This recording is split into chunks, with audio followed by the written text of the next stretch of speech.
Hello guys, it's Carl here from Dugtail Gardens and Grounds. I'm just on my way to our first job this morning, and this morning we are doing the first visit of our regular schedule, which will last from around about now all the way up to Christmas. And we also did a couple of jobs yesterday, which was the start of the new schedule. And I just wanted to say, if you're new in the business or just starting in the business, is that from my point of view, this is the time of year to really think about your core customer base.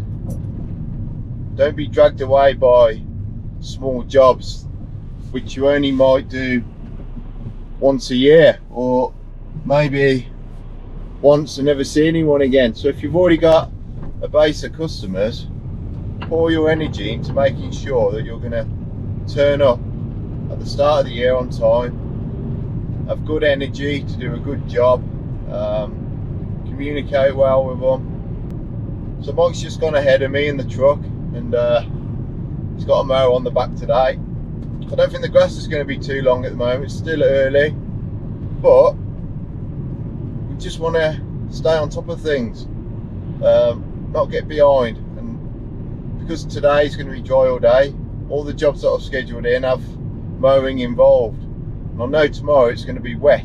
So some of the jobs I'm doing today, I would actually normally, on my old schedule, would be doing on a Wednesday. But today is Tuesday, tomorrow's going to be wet. So I've dragged them jobs back into today.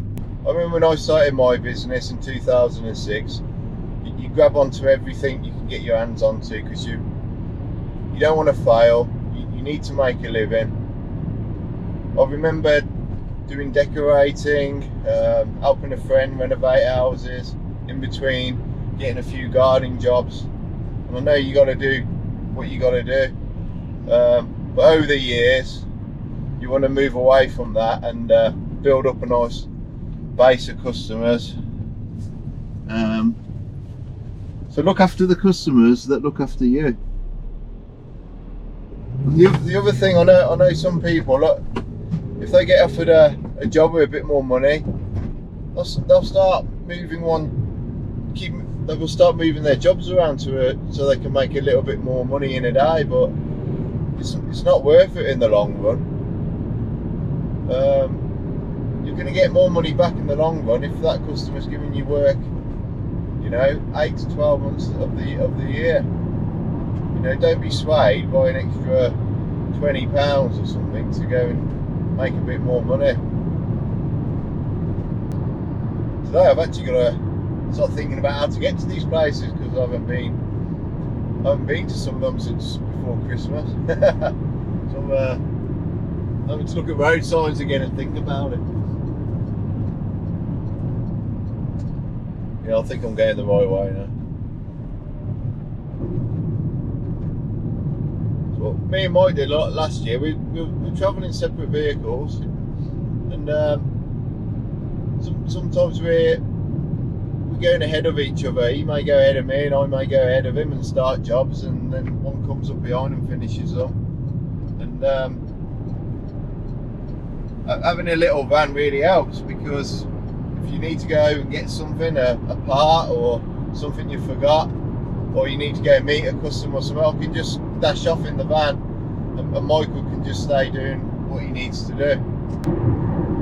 The other thing in your business is that you want to keep control. It's so easy to lose control in this business. I know myself, because I've done it many years. It's hard to say no to work sometimes. I was terrible at.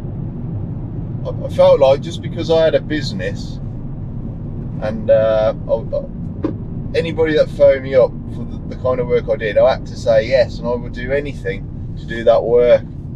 But I've had to move away from that over the last few years, and just be very good at saying thanks for the inquiry, but I need to stay reliable to my existing customers. I'm sorry I can't help you at the moment. And I found that customers actually respect you when you say that. You know what I mean? If anybody leaves an answer phone message on my phone, I'll always phone them back before the end of the day. Maybe the odd exception I don't, but you know, I won't ignore a phone call. I'll always phone people back, even if I can't take the job on. Just turning up to this job at the moment, there's actually hardly any grass. So,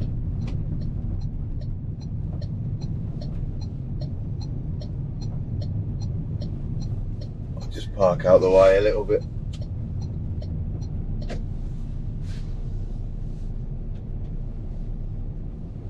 So, what I'll just quickly show you the job we've come to. I'll take me.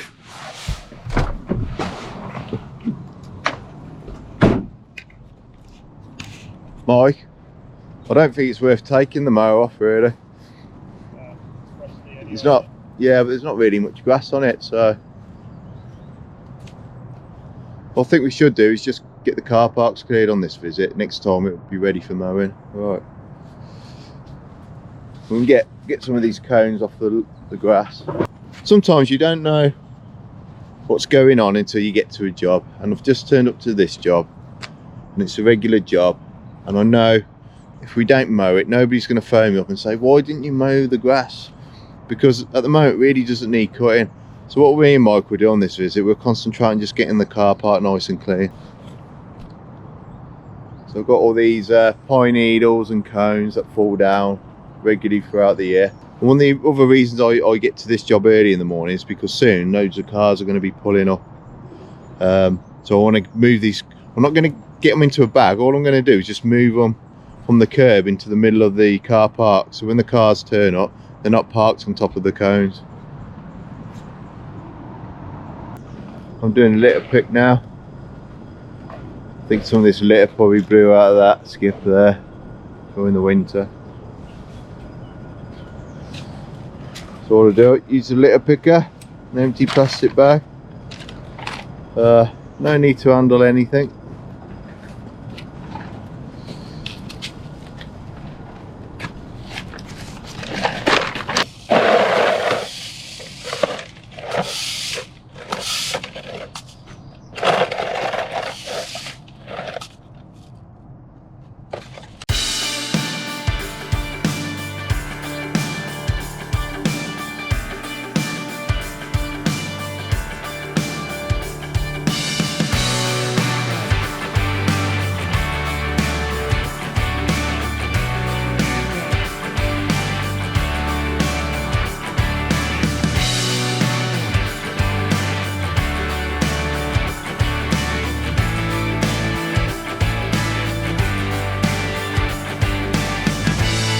I've said in the past on a previous video, you're not going to eat your dinner off it, but it's definitely an improvement. Even though we're not cutting grass today, we're just going around clearing the hard surfaces where the worst eyesores are. So what we don't do is just turn up and then disappear. Whatever site you're working on, there's always something to do. So we're just going to go up around the corner of the back of the building now, where there's an area where a lot more pine needles land and cones. So we'll go and do that now. These areas, guys, you've got to be a little bit careful where you step in. You never know what you're going to find. We have to find strange things in bottles, don't we, Michael? Yes. Or squashy things in little bags. So yeah, I definitely won't handle any of this rubbish. So this is the area with the pine needles and cones. So if you get all this debris up, it just makes the strimming easier when we get to doing the strimming. If you don't clean these pine needles up, maybe every second visit, it becomes a thick blanket and the grass can't grow at all. So we do like to keep on top of it. When we first started this job, there was no grass here. It was just pine needles. So it's looking better now because we clean it regularly. You know, I haven't got time to make videos on every single job I go to, but what I will do is just add the odd video now and then of different places we go to, and if I can add a few tips in and it's helpful to some people, I'll be happy with that.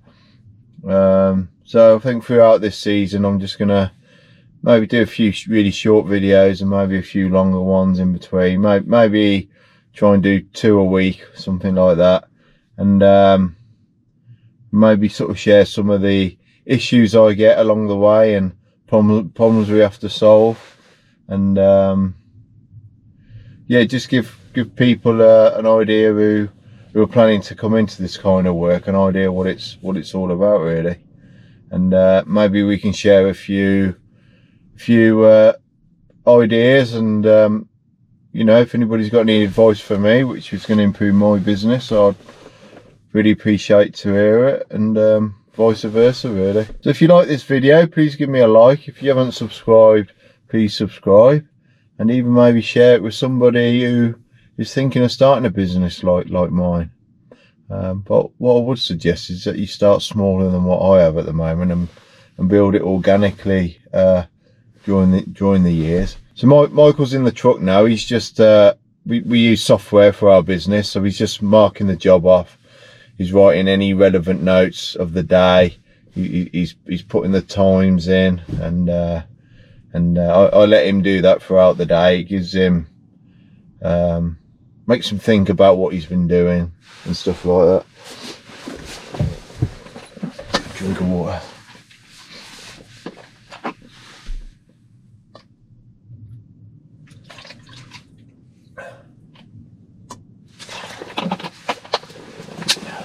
Just noticed I've been parked by a sign which says, "Please do not park here." Anyway, bye for now.